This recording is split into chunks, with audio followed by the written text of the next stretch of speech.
I would like to introduce Mikheil Lomtadze, the Chief Executive Officer of Kaspi Bank, one of the leading banks in the Almaty. Please welcome him.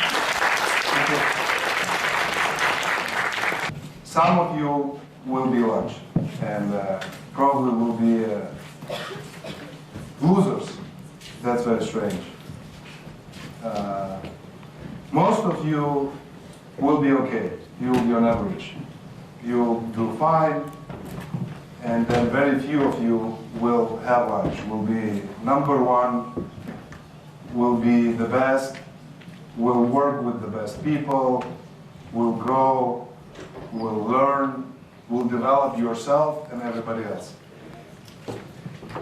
I want today to talk through some of the things which have influenced some of my decisions. And the thing which is very important is the people that you work with, people that you meet, and it's entirely your decision. I would like to focus on not things which you can read in the books, because actually that's what you're supposed to do. You're supposed to read a lot of books right now. And I would like to tell a little bit more about some of the things which made me why I'm here in this room, why I'm in Kazakhstan, and how that stuff happened, and the people which have been really important in your life. Well, obviously, and I hope for most of you, the parents is the thing which are the most important. And in my case, I have great parents in Georgia, and my parents are some of the most hardworking, nice, loyal, humble people that I have ever met.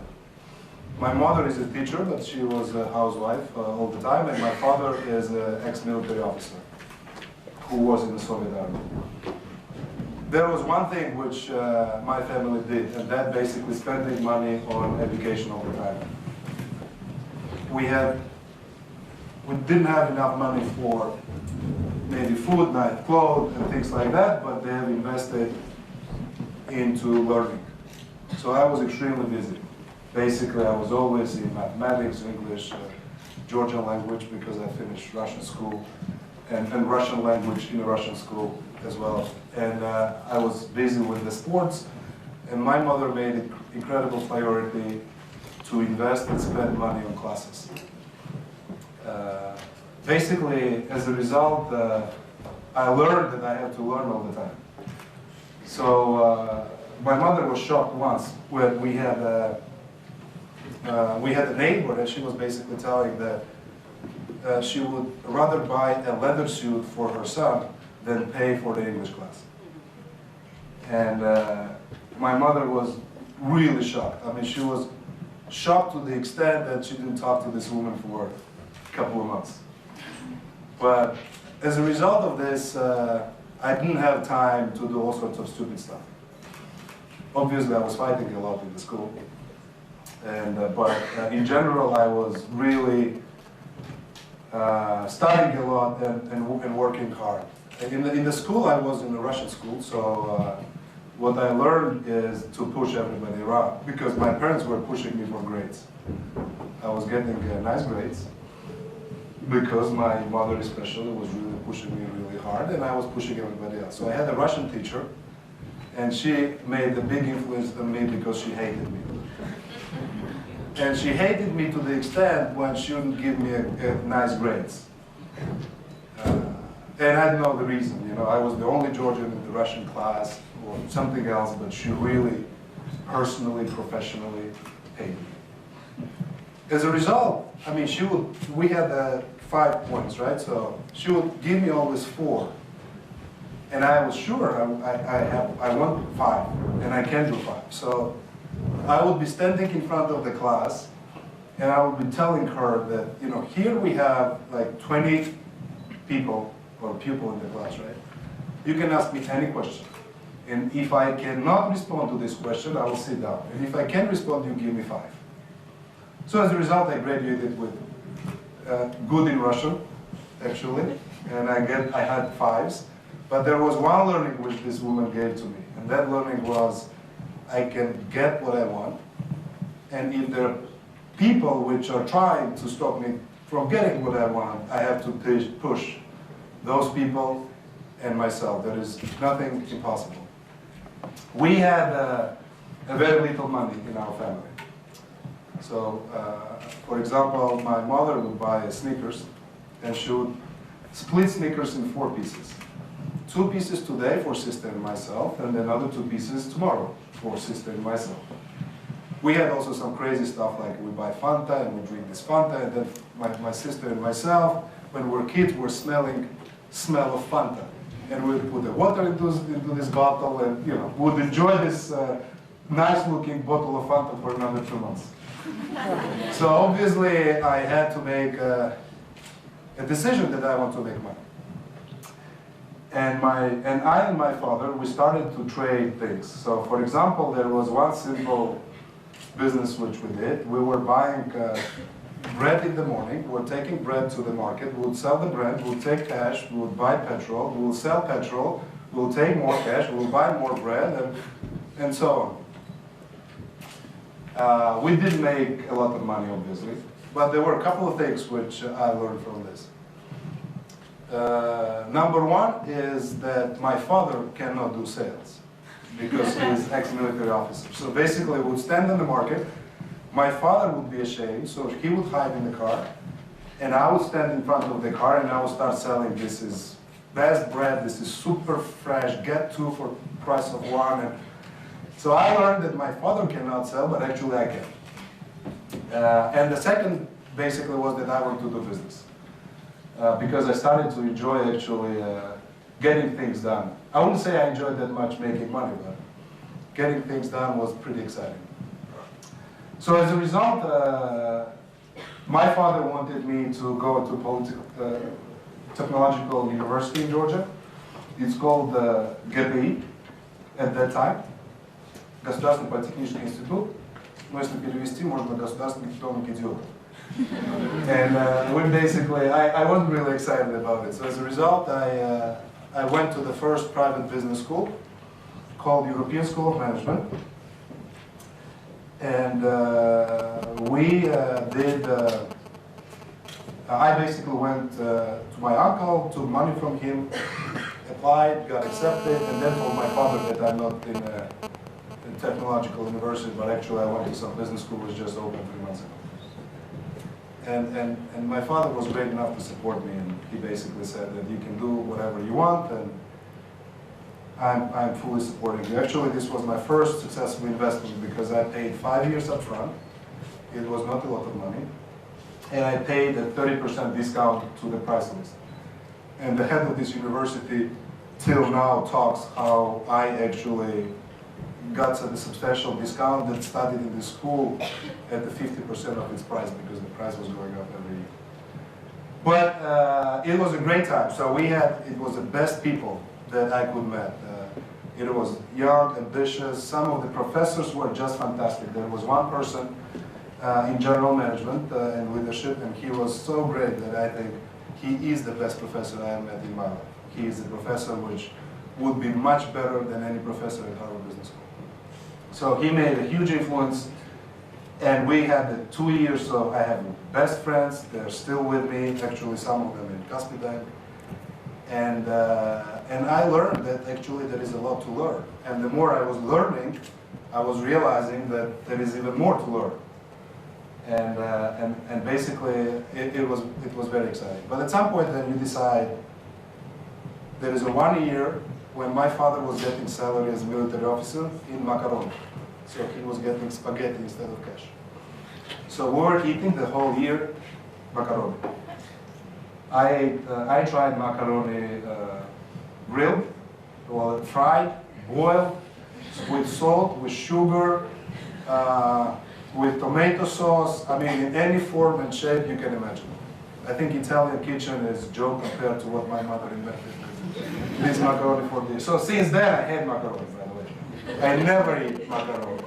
There is a very rare example when I can eat some spaghetti because some leftovers on the side. But in general, I never eat macaroni. But eventually I had to start making money, right? So there was an offer, and I went to, on the 3rd year, I was invited to join a commercial bank in Georgia. What was my salary when I started? Just throw the numbers, come on. $200. Huh? $200. 200? 70? 100. 100. Okay. It was 20 bucks.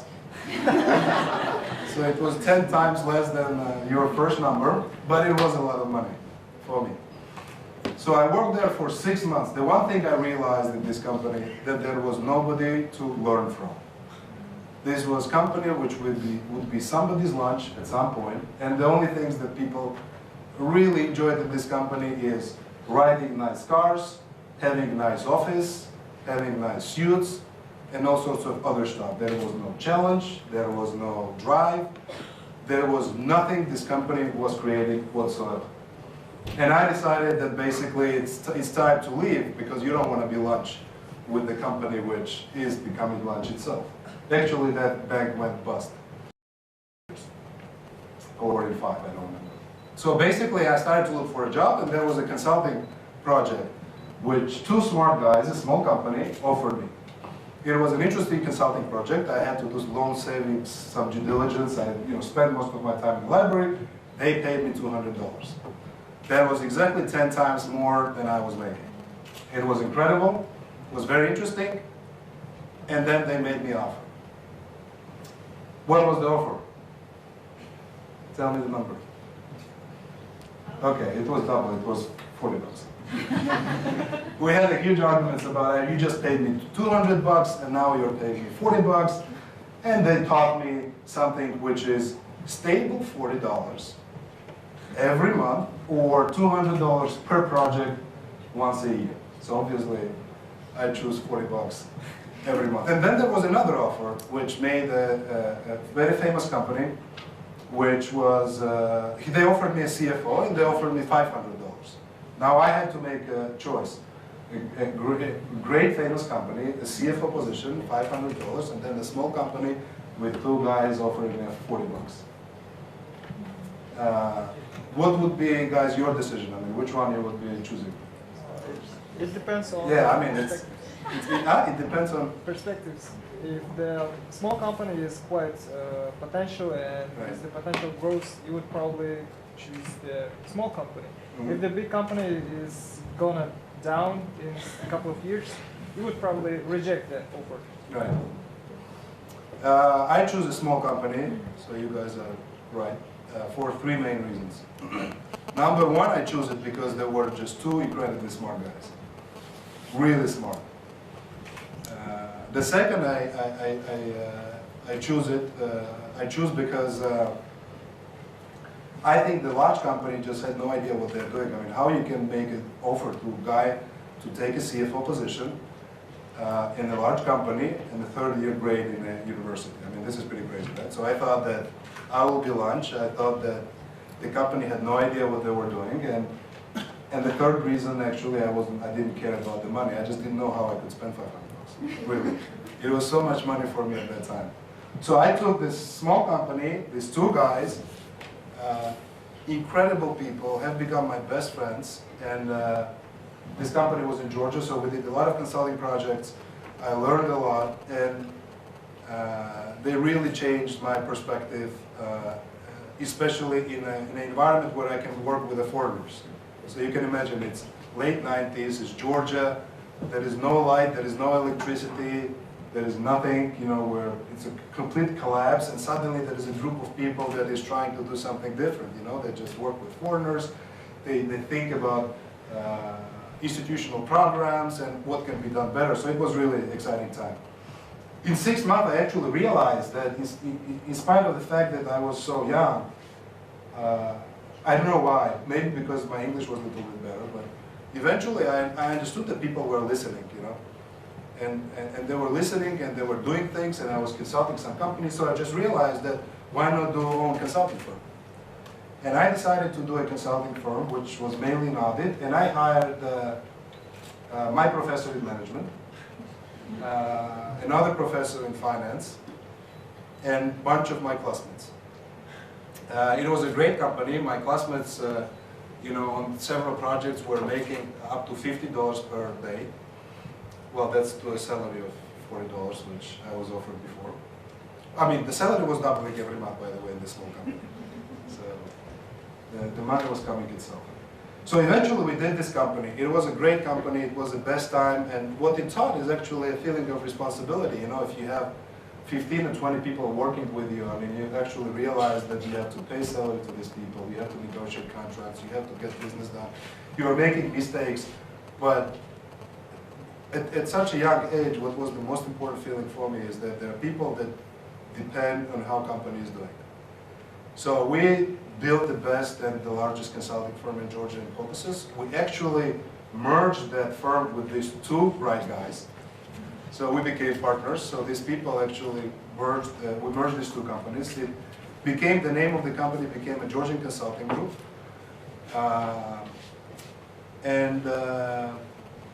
In 2002, by the way, the company became Ernst Young in Georgia.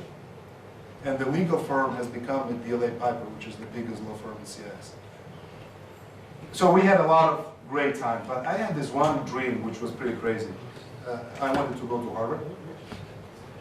And I don't know, I mean, it was an interesting desire, but you have your firm and you're doing your business, and why Harvard? And I was like thinking that I just want to learn all the time, and I want to go and really study in the best business school. And there was one interesting, funny story. There was one client, which is largest shipping company in the world, called Mars. And I was consulting them on setting up operations in Georgia. And Nikolai, who was head of that company, he basically became my close friend. And he told me, you know, we have this special rule how we hire people in the company. And that special rule is you take a test. And that test is like 4 pages. You have X minutes. And you pass it, and then we send it to headquarters in some sort of BS black box, and they send me an evaluation where they tell you whether we can hire you, whether we cannot hire you, and potentially what position and some other areas to develop. And he said, you know, listen, just for fun, I mean, I know that you're not going to work for me, but can you just take a test? I said, okay, let's do it. So I took a test. I don't know how many questions I answered. I know that I didn't take all the questions, but I took most of them. And then in 3 years, he calls me and says, listen, let's go for a beer. And I said, okay, let's go for a beer. He says, you know, we have a problem here. And the problem is that I got a response from the headquarters. And that headquarters, basically, they told me, there is no way we can hire this guy. I was like, okay, that's nice. And then, but, you know, there is a second point. They basically told me that we would hire this guy if he would live in Georgia and he would work in some other bigger markets, because it seems like Georgia is kind of small. And I was 21 years old, by the way, so it didn't blow out. I think I was thinking at that time how great I was, yeah, that's for sure. But I think that was a moment when I actually decided I want to go to Harvard. And I sold my company to my partners, and I left for HBS. And HBS, I mean, it's just a bunch of great people, right? I mean, it's like a lot of smart, aggressive, learning, and ambitious and positive people around. So professors are great, the facilities are great, the school is great, the teaching materials are great. And I was competing like crazy for the first year. And I was competing like there was no tomorrow. I slept for 3 hours. I was reading and learning and really spending a lot of time on classes. So basically this all stuff resulted in the fact that I managed somehow, to my surprise, actually, because I thought that the grades are not disclosed, by the way, in most of the cases. So I made first year honors at HBS. And then actually I realized that, you know, it's possible to make good grades at HBS, so I can make it. And so what's the point of making the first year, after first year honors, the second year honors? So the second year at HBS, I decided to spend most of my time with the friends. So I actually spent probably more time in the bars and restaurants, and that was a time when it's really bad habit. That was the time when I started to smoke cigarettes, by the way. There are very few people that start smoking cigarettes in the United States. Usually people give up smoking cigarettes. Don't take this as an advice, by the way. And I left HBS with a feeling that I made it as a study, but also made such a great friends which are working in the greatest companies in the world right now. And it was really incredible 2 years. HBS also helped me to find another milestone, which was Vostok. It's an investment fund. And I really didn't know what I would do actually when I was at HBS. So I was thinking maybe I should do a consulting or investment banking. But most of the time I was meeting with these big companies, I felt like I was starting all over again, and that was not really interesting. And then deja vu came. So there is a case about Borjomi, Vostok, mineral water, Georgia mineral water. And the Georgia mineral water was my client in Georgia, in my consulting firm. And the CEO of that company was my friend. So he actually came for HBS for case, and then when he understood that I had no idea what I was doing, he basically told me there is an investment fund which invested in Borjomi, so maybe you should talk to them. So I talked to the Vostok, and I met another person, which is some of the best professionals and the person and the human and the partner that I've ever met. That is Mikheil, who is a managing partner of Vostok. And Michael basically told me honestly that, listen, we don't have a job, right? I mean, we're not looking for people. And I said, okay, you don't look for people, I will work for free. And he said, okay, well, I mean, that sounds like promising, that HBS grad is going to work for free at Vostok. I said, yeah, I mean, I can work for free, and then you decide. So our discussion eventually went to the stage when Mike said, listen, just come over, I have no idea what you're going to do, but just fly to Moscow. And actually, in 10 days after graduation, I started to work in Moscow. Vostok is a great company. It made a huge difference. It's currently Vostok manages $5 billion in assets and has invested in some of the best companies in CIS, including Kaspi Bank, but also Beeline, Borjomi Mineral Water, STS, TV Channel, Yandex, Ozone, and some other companies which made this fund the most profitable and successful fund. So we basically, I'm sorry. And it took me 1 year, and it went so greatly, and the people were so open. I learned so much and had the chance to do such great things that eventually they made me a partner at Vostok in 1 year. And we did a lot of investments. And the people at Vostok, in spite of the success, are incredibly honest. You would never, well, I shouldn't say never, you would rarely meet so successful people that are so humble and they're so great in communication, and the only thing they're thinking is how they can make a difference from the companies they invest into. So I basically started to make investments. I've done a bunch of investments in Russia. And then Kaspi came along, right, 2006. I made an investment in Kaspi. It's actually started also from a call which I got from my classmate from HBS, so it's all about people, you know.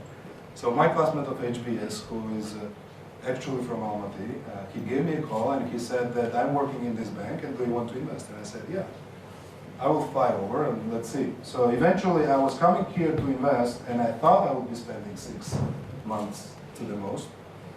Well, today is 2013 and I came in 2016, so I'm 6 years. 10, actually, didn't really expect that I would be spending so much time in Kazakhstan running a bank. And there were a couple of things about the things that make difference in Kaspi. Number one is Vyacheslav Kim. I mean, he is the chairman of the board of directors. He is a great friend. He is actually the closest friend. And he is the one who always supports changes. And he is the most honest, energetic, positive, creative guy that I've ever met. I mean, it's difficult for me to qualify him because he is almost like part of my family. So we're really close. And I can't really imagine that how my 6 years would look like if he would be together with me. And then the management team. I mean, it's all started to come together. The management team is something which makes a complete difference in the bank.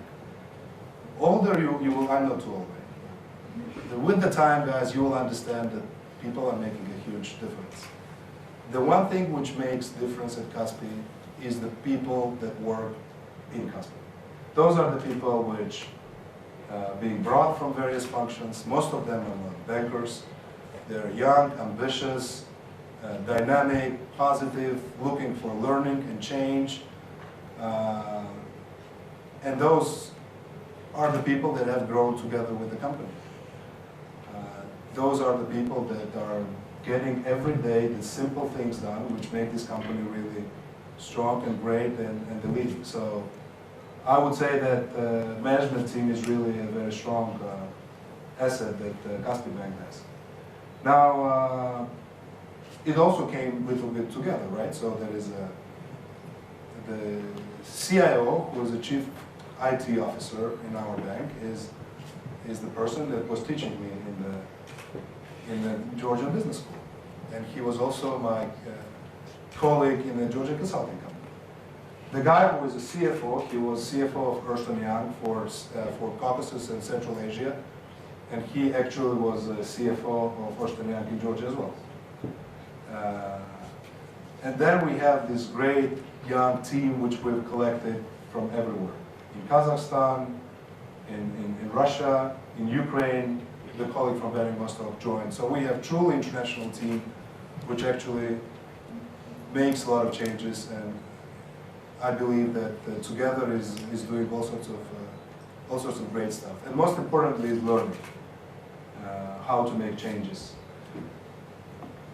Are you guys interested in my view what about this Kaspi, or you want to go ahead to questions? Or do you want to hear about the Kaspi? Or do you want to sleep? Or do you want to... Or to have like... Yeah, or you want to be lunch, I mean, it's up to you. I can tell a little bit about Kaspi, right? So in 2006, it was a bank with a huge potential, right? At that time, it was Kaspi Bank. I mean, probably, but you are too young. Probably you don't know this joke about saying quickly about Kaspi Bank. Huh? You know, okay. Good. So, but basically, you can tell everybody else afterwards. But we basically, it was a good bank. It was top 10. It was everywhere in all the segments, with all the type of clients, and was doing all sorts of stuff. It took us 3 years to change things, and the most importantly was the management team, obviously. And then the rest of the stuff, we basically are just waking up in the morning, looking at the day before, and trying to think what we can do better. If you think in terms of results right now, for example, every second loan in Kazakhstan right now being originated by Kaspi to individual. We have more than 2.2 million customers. We have 900 points of sale, which make us the biggest distribution in the country. We have a brand which is the strongest. By the way, we have a lot of marketing team people here, and we have Larissa, who is head of marketing in our bank. So she and her team and all of us have made this incredible change, which made Kaspi Bank a #1 brand on the market in terms of retail lending. We have been opening one outlet every 3 days. We have introduced the credit card in the country. By the way, the credit card in Kazakhstan was non-existent as a product. And right now we have 1.7 million credit cards issued, which is about 70 to 80% market share. We are number 4 in terms of deposits, and we have grown in deposits more than any other bank last year. So we have collected more deposits than any other bank last year. We made a new product, which is car lending. We started last year. And right now about 9,000 cars being sold in Kazakhstan, the new ones, and 1 car out of 4 is being financed by Kaspi. And we started the car lending only 6 months ago, and right now we're also #1. We have started internet business, and that is internet outlet for free payments. And right now we are getting 1,000 people per day subscribers registered. And we have 200,000 people registered in our internet outlet, which makes us already the second biggest after 4 months. And this year will be the biggest. And in March, we'll make payment, 1 million payment cumulative from the date of opening. And now we have a bunch of other ideas which we're going to do. That is mainly related to new products, and we want to change the bank in a way that word bank actually disappears from its name. So we don't think Kaspi as a bank. We're not bankers. We're the company which manages relationship with customers. And we'll transform it within the next 2 years to the best customer relationship company in Kazakhstan. Couple of cool facts. We're making, for example, close to 3 million calls every month to our customers. 3 million calls is more than all the mobile operators in Kazakhstan combined together. We have, end of this year, we'll have 2,000 people working in the call center. That call center will be the biggest call center, or one of the biggest in CIS, and definitely the biggest in Kazakhstan. And every 2 or 3 seconds, we're serving one customer in our retail network, which makes us the biggest transaction processing company. We have reached a 1 terabyte database. This is some crazy numbers. I don't even understand what's terabytes, maybe some. So, but we reached the database of 1 terabyte, which is equal to the database which Facebook had in 2007. And this is the biggest database in the country right now. And it's growing really fast. So Kaspi is more of an innovative company which changed itself for the last 5 years. And again, there are all sorts of stuff that can be said, but eventually this gets down to people that make it happen and the people that change it. So you guys, when you make your choice, what you should do is basically choose the people that you want to work with. Be lunch and have lunch. Have lunch has nothing to do with money. You know? It has nothing to do with riding a great car. It has nothing to do with spending money on a great vacations. The money will come by itself. The one thing which totally depends on you is how much you want to learn, what people you want to choose to work with, and try to choose the people that will help you to grow. It's unbelievable feeling when you work with the people in Kaspi. I'm learning every day from our guys. It's incredible. And if you do that, then basically you have an unlimited future. We have one saying at Kaspi, by the way, which is saying, if you are not the first one, your view is never changing. Because nobody's laughing, I'm sure you didn't understand it, right? Or you're sleeping. If you are not the first one, your view is never changing. You see somebody's butt all the time in front of you. So if you want to be number one, or if you want to have an open space in front of you, just make it happen. Just choose the people with whom you can be number one. And I think that will change your life, guys. Okay, so I'm ready to respond to all the questions that you might have or clarifications. Go ahead. No questions, right? No, I got Yeah, it. please. Above all, thank you for the lecture. It was one of the best lectures I've ever heard in this university. The story you told us was also great and exciting. And all those things we've done so far are also great. But more, I'm interested in the way you got into Harvard. And there are especially 3 things I want to know. And first thing is, what was in your CV at the moment of application? It had to contain something special. Second thing is, what did you write in your essay? Because there should be something also kind of extraordinary in your essay and quite convincing. And third thing is, how did you make them see your potential?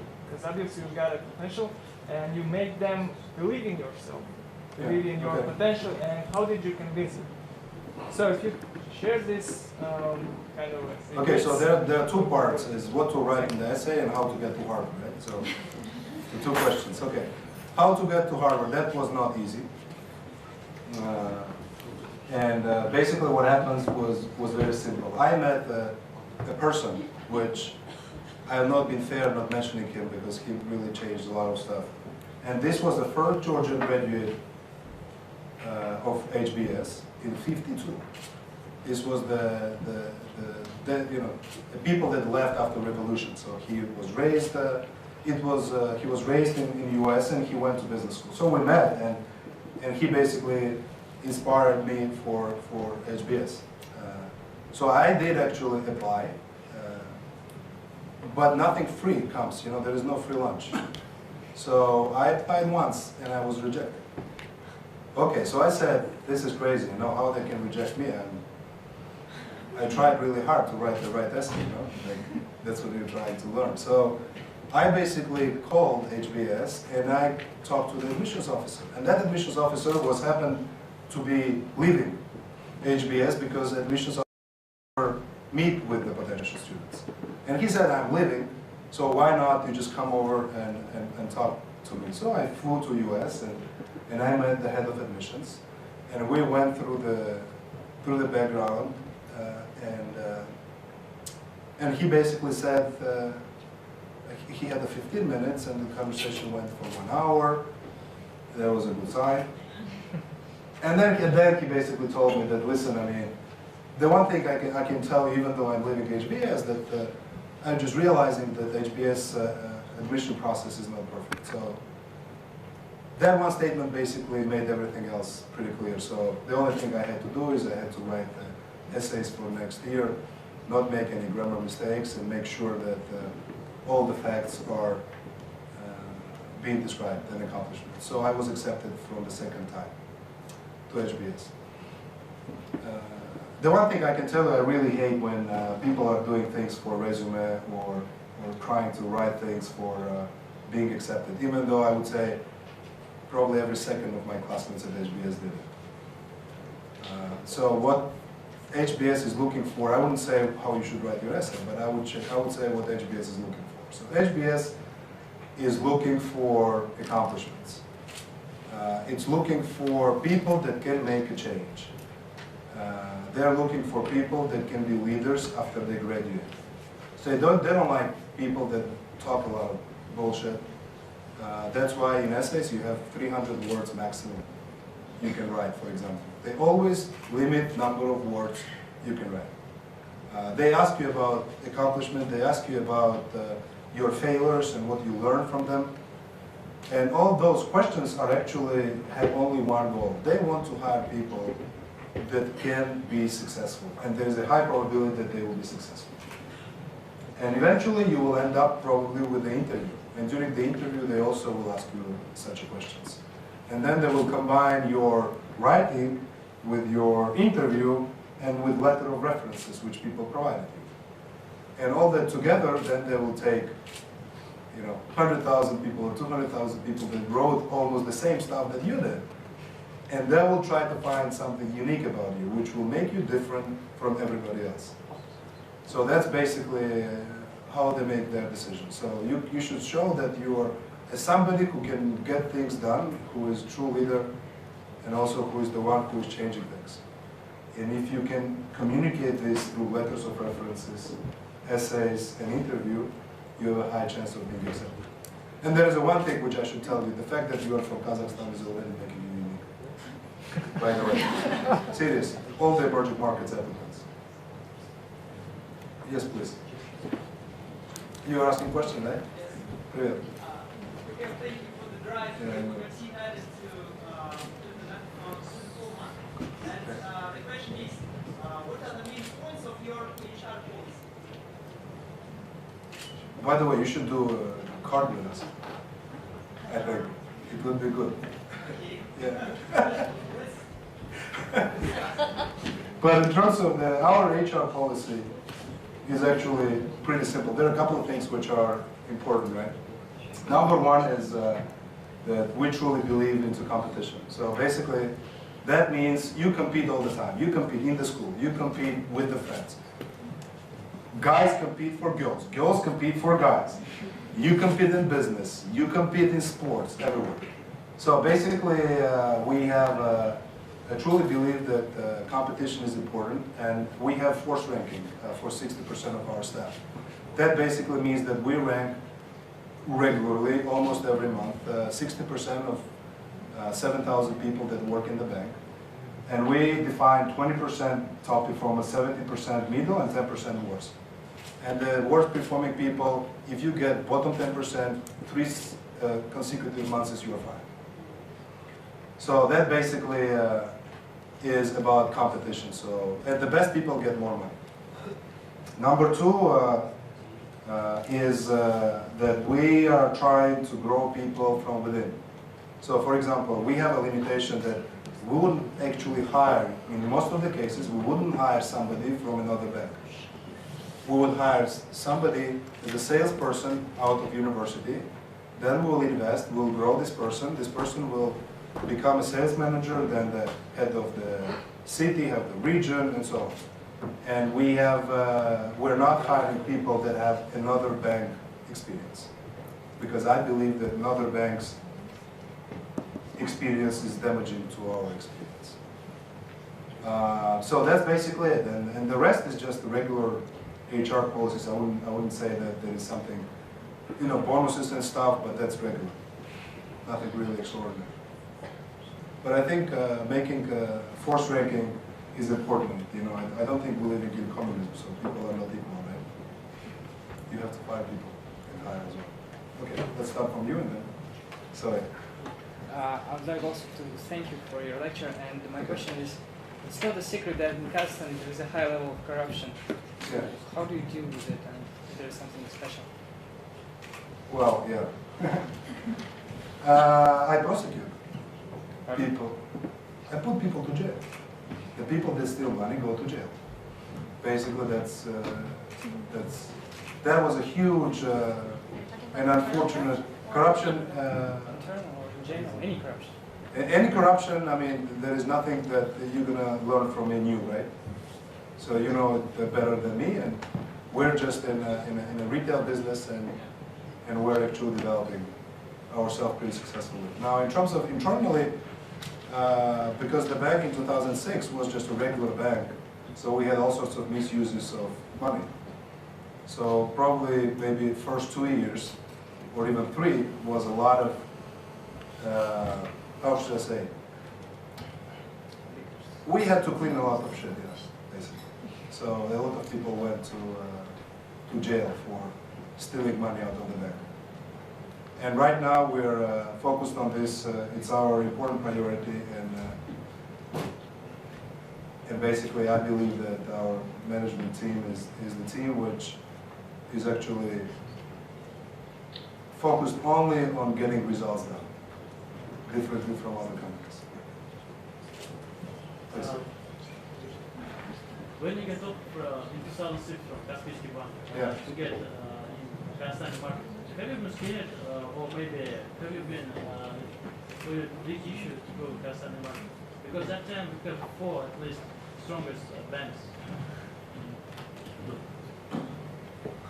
I don't know. I never thought, that there were stronger banks. I mean, there were bigger banks, yes. It's probably the situation in general would be different if the crisis would happen, right? So I can't really tell you how we would do if there would be no crisis, because the crisis was just a great. It's really probably something which most people would disagree, but for us it was one of the best things happening to us. Because what happened during crisis is very simple. We made things which you would guys read in the books, and we did things completely opposite from what you read in the books.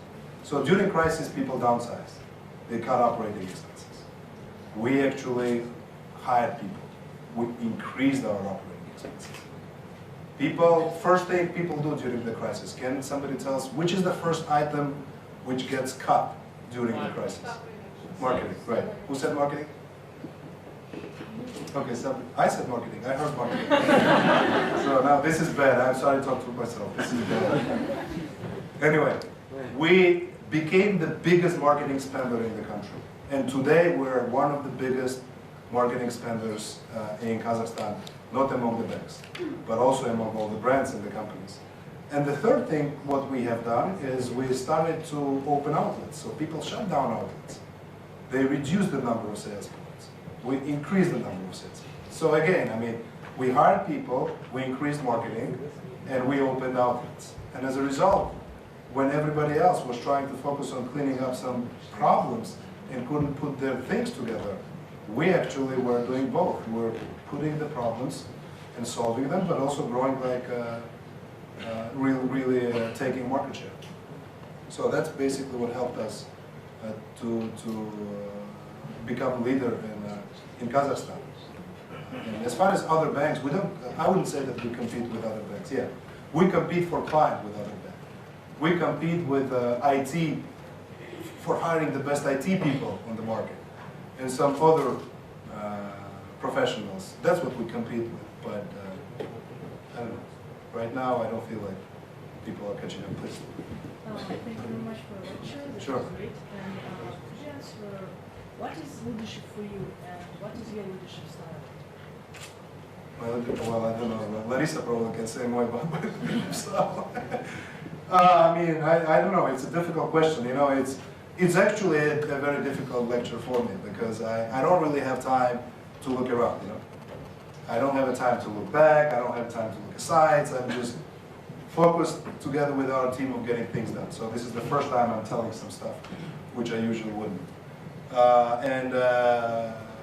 I would say I can say what is important, and then I don't know, you can ask people that work in the Kaspi Bank how we get things done. But what is important is I strongly believe that feeling of being unsatisfied is the most important feeling you can have. Unsatisfied means you go to work today and you are not satisfied with the things you have done yesterday. And you always look for the things to improve. And if you get this going, then I think that basically tells you what is innovation or improvements or constantly inventing some new stuff. I mean, that's basically what is driving us. And I also believe into hard work, by the way. I do believe into the full 25 hours working days. Go ahead, and then we get to you. Thank you for your lecture, and I have a question. Yes. Now you are director of Kaspi Bank, and Yes. in the future, for example, you will have opportunity to be director another bank, for example, Beta Bank or HBC Bank. Would you like to change your workplace? I don't think so. Why? Why not? After so far work. Sure, I'm willing. Yeah, нельзя сравнивать. No, your question is if I become head of something else, not the banks, head of something else, and then, and the question is, what was your question? Would you like to change? Would you like to change your workplace? Хотели бы вы, например, поменять, ну, у вас есть такая же возможность быть директором другого банка, то поменять эту, то есть Kaspi Bank на другой банк, например. Нет. Ну как вы что? Даже неудобно.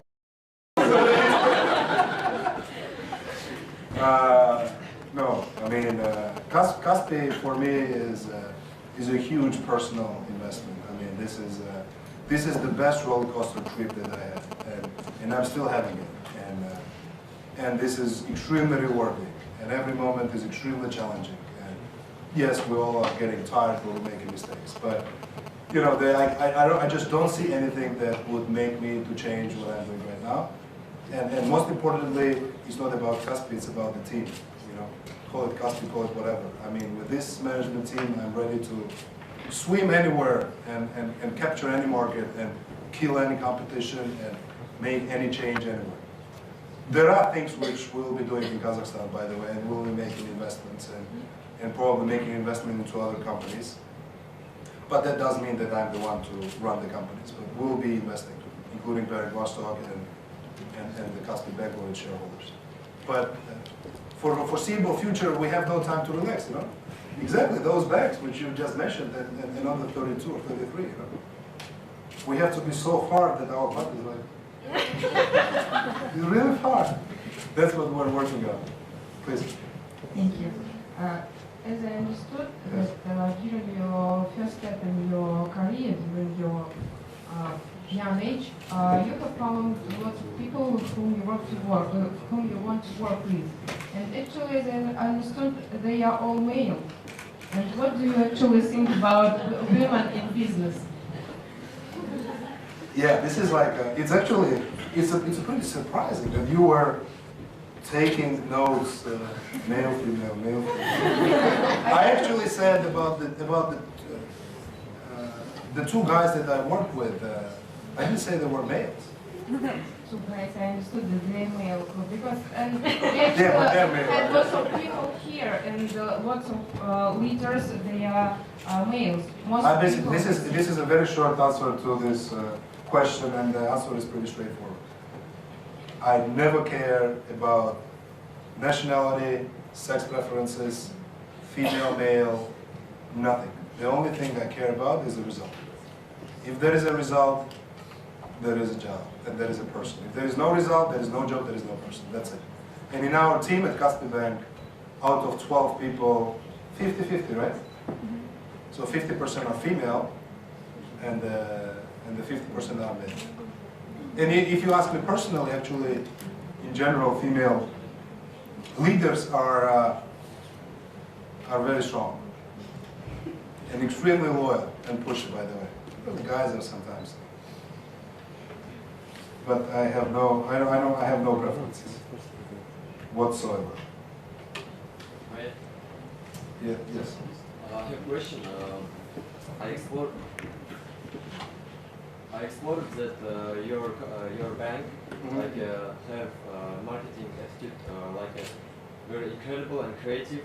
And who were the initiator of this creative marketing attitude to clients, to collect more potential, for example, persons, people? Well, I mean, there are a couple of things, right? So first of all, when you think in terms of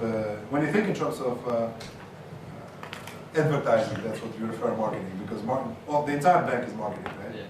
Relationship with customers. So advertising. When you think in terms of advertising, this is the easiest way to spend money. Really, I mean, this is you can spend money and you can get nothing.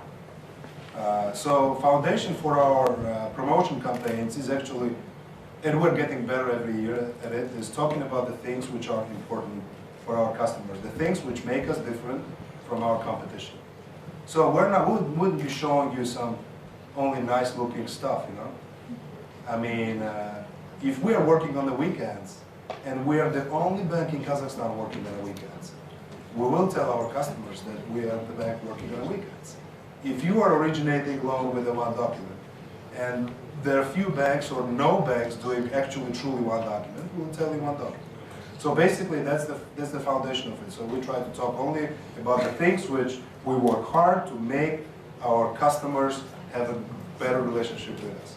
Now, who makes all that stuff happen? I mean, obviously we have this great marketing team here, and Larissa, who is the head of marketing, that is managing this incredibly big budget, by the way. Then we always listen to other people. We have great friends, consulting firm which is out of Poland, and they did rebranding for us, and they developed this strange logo which had a lot of discussions about these guys and who are these guys and why there are two guys, you know, and what is this all about, and you know. So everybody can make their own judgment where these two guys are coming from. But yeah, we have also a bunch of people that we work with. So we have these friends in Poland, we have marketing companies here that work for us, that plan the budgets, and they're all incredible people. So, but the most important thing is still that it's not only creativity, it's the fact that we focus on the things which are important for our clients. Please. Is it true that minimum salary of students who graduated from HBC is $100,000 per year? Is it true? Well, I just told you that my minimum salary when I graduated from HBS was zero. Because I wanted to work for free. Okay, it's like, there is, you know, I hate this type of question. So basically, there is a lot of statistics, and you can get it on the web. And the average salary of HBS, and there are all sorts of stories, people getting fixed pay packages, $1 million, and all that other stuff. And what about But this is not, I hate discussions about the salaries and the money and things like that. I think this is something which needs to come, but, okay, please. Yeah. Sorry, I've been focused on that one. It's okay. My question is, having worked in private equity and Yes. actually still representing a private equity in Mhm. Kaspi Bank, Right. what do you think are the, according to your opinion, like 4 or 5 most important things when you invest in other companies, like team or probably? I mean, the most important, there are 3 most important things in any investment. That's a management team, and management team, right? I mean, that's basically the things which make all that happen. But there are a couple of other things which making private equity different from everybody else. So what private equity does, private equity obviously invests into the company, invests into the company which has the best management team or can have the best management team, but also puts together a strategic plan for 3 years, stock option plan, so management is incentivized for the success, invests, brings best resources, consultants if needed. So private equity firms are small. I mean, in Vostok, right now maybe 20 or 25 professionals only. And by assets, this company is managing billions of dollars in assets, right? So they're quick in decision making, and that makes private equity different from public companies. But management team is far the most important one. But maybe a little bit of business probably. Huh? First of all, the business itself. For example, how do you select businesses to invest in? Well, that's, the private equity, some people say it's art, some people say it's science, In Vostok, it's like a combination, right? So art means there have been investments when you meet with the person and you like him and you have a feeling this is the guy which is just gonna kill everybody else on the market, and he's working hard to get things done and he's honest. So you make investments like this. Or you do analysis and you listen to the beautiful presentations and there are a bunch of people crunching numbers and you actually realize that, numbers make sense and this is a good company, number one, and stable. Therefore, management team is important, but it's the company and leadership which you're buying. So you do all sorts of investments all the time. And there is no golden rule. I like doing investments which are people-driven. Some team members at Vostok do investments which are number-driven. So, what else? Hi, thank you very much. I have a question. Yes. I have a friend actually who used to be a client of your bank. He left the bank by a different reason. One of the main reasons was that he faced with a problem, but he proposed a solution to a call center or to whatever he spoke to, and he defined the problem, he defined the lack of management in this problem, and he proposed a real good solution. But the person on the other side of the telephone, she simply refused the solution, and she said that this is not applicable, and he cannot even address to anybody to express your opinion, like it may be vital for the bank on that moment. And she simply rejected it. Do you have, the question is, do you have a sort of deposit, like there used to be a company called the Robots, about the invention factory that simple people, simple robots on the planet, they collect the ideas, they give it for free. The best idea will be rewarded by the head of this company. So does the marketing department of the bank have some so-called magic box where you have very simple but very genius ideas, and you want people from outside, not hiring like Poland or other partners? Well, first of all, in terms of, there are 2 parts of your question, right? Number 1 is customer service, and number 2 is listening to your customers. So in terms of customer service, we actually made a big priority this year. We're really big. All the researches are telling us that we have the best brand, and the customers really value us, and the customer service is best compared to other banks. But actually, we made the decision that with our market share, we have 2.2 million customers. This year, and we'll have 3 million customers. Out of 3 million customers, even if 1% is not satisfied, I mean, that's already is a huge number for any bank and for the market. So we said that also with the growth, we have to start investing into customer services, which means trying to capture customers at the moment when they have a complaint and try to listen to them and solve it. It's difficult, it's not standard, so you have to listen. But we're putting a lot of resources into this. Just to give you an example, we have done this incredible project, which there is no other company or the bank which have done it, as far as I know, in the world. We're installing, this is about $5 million project, and we're rolling out already, mostly done in Almaty. We're going, every manager or working station in our bank will have a video and audio recording of any interaction with the customer. So basically, I can sit in the head office and I can have a branch in Kokshetau. And I know that in Kokshetau, in this branch, there is a person that is working. And I can at any point see what he is doing with the customer, what he is talking, what he is doing on his screen, and how customer reacts. So as a result, we'll be able to gather a lot of information which will help us to evaluate with the customer relationship. If you ask me whether I'm satisfied, I'm not satisfied, obviously. I mean, this is something which is becoming increasingly important for us. In terms of collecting ideas, yeah, we're getting to the stage in the company when I don't think that priority for us to open up for ideas from everywhere.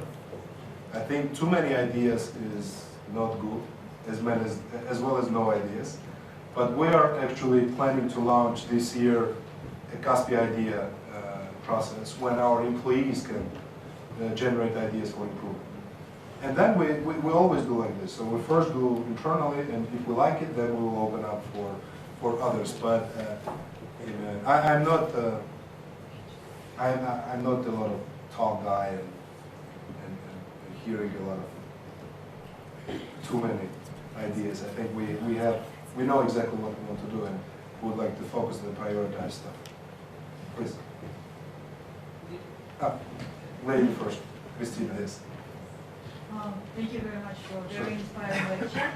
And my question is this Kaspi Bank planning to expand and open its branches in other Central Asian countries, basically in Central Asia, and maybe be probably the first foreign bank in one of the countries? Right. Well, I can tell you that we're not going to do it for the next 2 years. So basically what that means is our priority is Kazakhstan. We think it's a great market. We think we can double our customer base. We are thinking about the new products which even have nothing to do with the banking.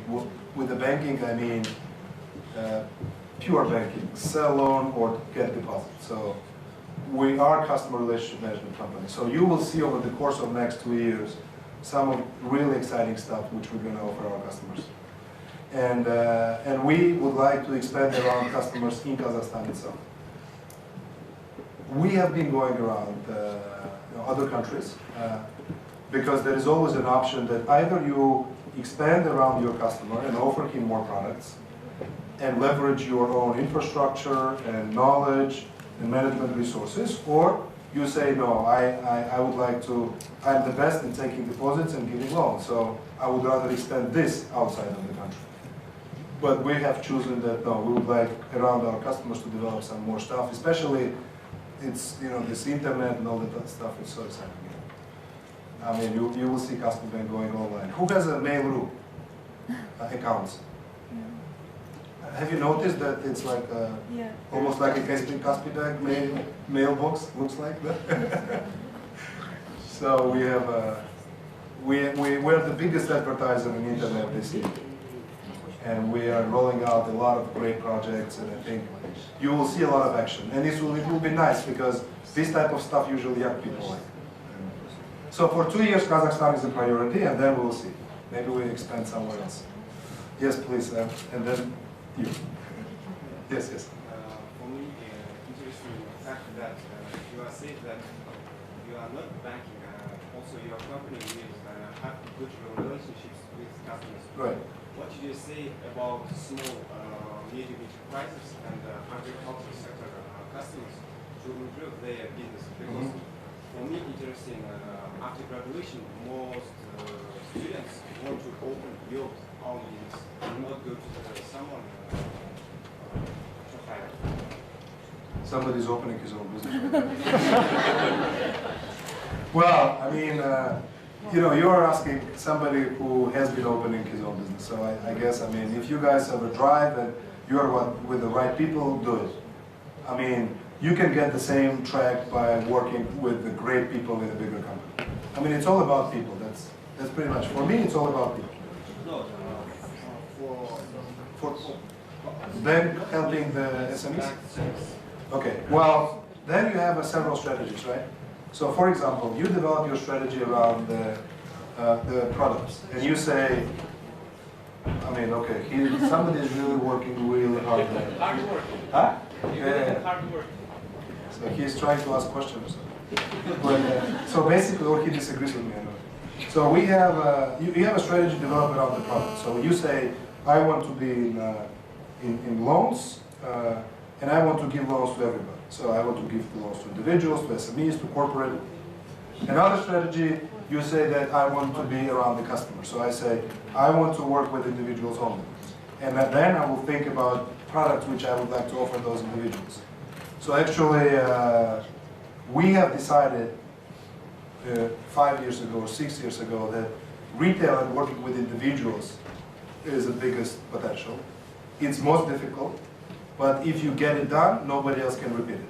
So that's what we decided to do. We do have SMEs, and we work with them, but this is not our priority. So I guess, but there are great SME banks here. Sberbank or Halik, Gazcom and others, they're doing a great job. So I don't think that we can add a lot of value. But if we go to SME, this will be the fastest loan in SME. Please. Yeah, I have a question about the vision and values of your company. Yes. Whom they were created by? And the second one, how do you assess the impact of them? How do you communicate it and make every employee believe in it and strive for it every day? That's a great question.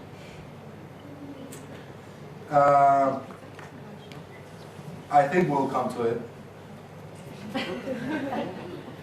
I believe that writing things on a paper and then communicating to others, this is very nice.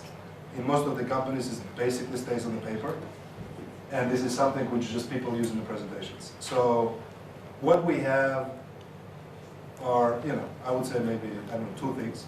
The number one is we have force ranking, and the force ranking has some basic values described in it, which means, you know, be honest, be professional, learn constantly. It's just a list of 5 bullet points and nothing else behind it. But those bullet points are the things which are driving behavior personally of me and the top management team. And this behavior is very simple, you know, it's like you have to be honest, professional, dynamic, positive, energetic, and work hard.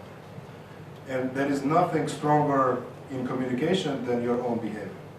So basically, at this stage of our developing, I believe that rather than writing things on a paper and wasting time on it, because in all the books, vision comes first, and I agree that vision comes first, and then the values, and then mission, and then all other stuff, and a lot of smart people spending real time on writing these things.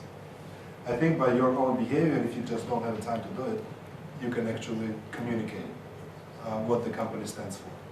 And then you catch up with this. There's one story which reflects on this. In Novosibirsk, there's a state university, which Novosibirsk is the famous university place, and I did investment in technology company back in 2005.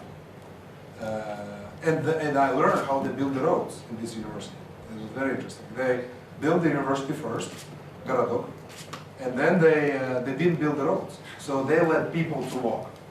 And when the people walked, they actually did their own tropinki and things. And then basically when it was, people figured out what's the best way to do it, then they put the roads.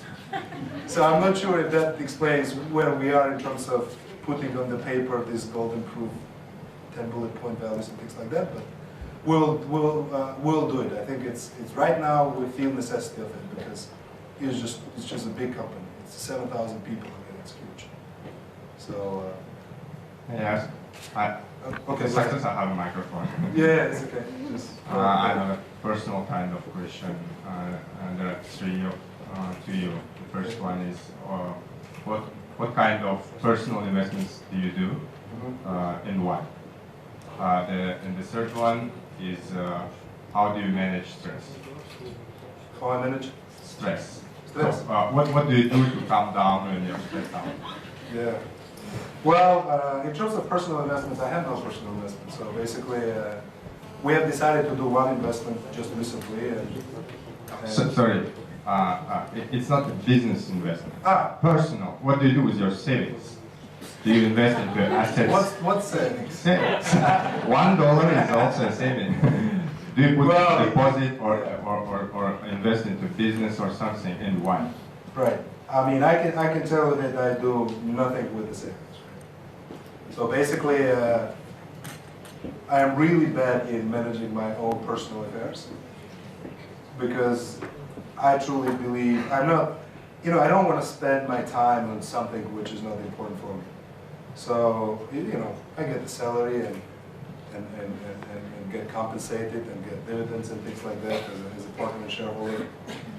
But that's it, I think that 1 minute of my life put into a business and interaction with the guys in the bank and other smart people will create much more value than if I start sitting down and manage my finance. It doesn't mean that I can't do it. I just feel like I don't have the time to do it. And, so I get money and I guess I spend money from time to time, and that's pretty much all my business, managing personal affairs. So cash in and cash out. In terms of the stress, I don't know. I mean, yeah, my family obviously feels that in the first place. So that's it's a stress relief exercise, and they're very strong, so they always take it very seriously. And then the rest, I don't know, like any normal person. I mean, I like to work out from time to time. I do diving, so I like diving and underwater photography. So I mean, that's really a huge stress relief because there is no mobile phone underwater. Nobody can reach you, and it's complete science and the silence, and it's great. And then I don't know. That's it. I mean, having drinks with the friends, having drinks with the team, and things like that. That's also is a nice part of the life. I don't do some super duper stress relief exercises. Yoga, no yoga yet. No. This is like, okay. The last two questions. Okay. Why did you choose a career in finance, and what career was it? Well, I didn't choose career in finance, right? I mean, I choose career in managing people. So finance is a great way of getting through. I mean, it's any marketing, finance, anything. I mean, if you are number one in what you do, you can. I mean, your doors are wide open. But eventually, at some point, after you have more than X people under you, it has nothing to do with the finance anymore. Unless you're a chief accountant of a small company and the only thing you do is just crunch numbers. It becomes about managing people. That's it. And I think your job should be to getting the smartest people you can have, so that they always push you for more learning. And you should be ready to leave in case if they become much smarter. Okay. How would you define the role of the company in growing young leaders in Kazakhstan? We don't have any special program for growing young leaders, right? So the one thing we do is we basically just hire, I think last year we hired 1.5 thousand people out of university. And we put them through the extensive training, we give them a salary and a bonus, and then we push them to grow. And the person which comes out of institute actually can become a head of outlet in 6 months or 8 months, because we're growing very fast. So that's basically what we have. We will be developing probably some more sophisticated programs, but right now it's just hiring people. And we hired, I think, out of 100 people that apply, we hired one, basically. It's a very low hit ratio, unfortunately. So, as a little follow-up, would you be open to initiatives, student-run initiatives in leadership to help grow leaders? It depends on the initiative. I mean, I really hate saying something which is just air, right? So we're extremely busy. I don't want to do anything which is not related to the work and winning the competition and putting people behind. And that's our number one priority.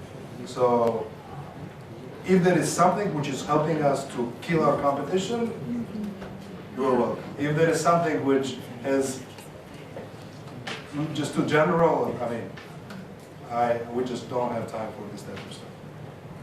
On behalf of KIMEP University students and faculty and administration that is here in the class, thank you very much for being so generous with us, so honest with us. Thank you for such an important. There is one thing I want to say, and that is very simple. You guys are really rich. I mean, you are much richer than I am. And you know what's the reason why you are rich? What is the main asset which you currently have? Huh? Time, right. You know the market rule, right?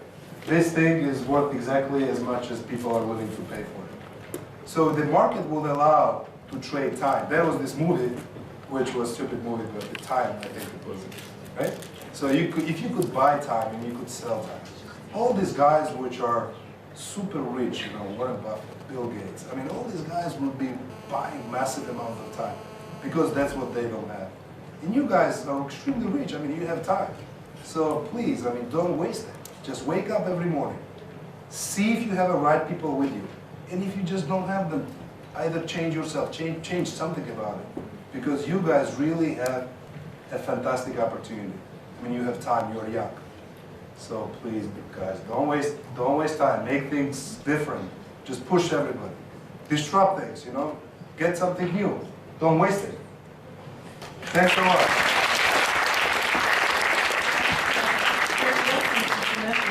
Thank you. Thanks a lot.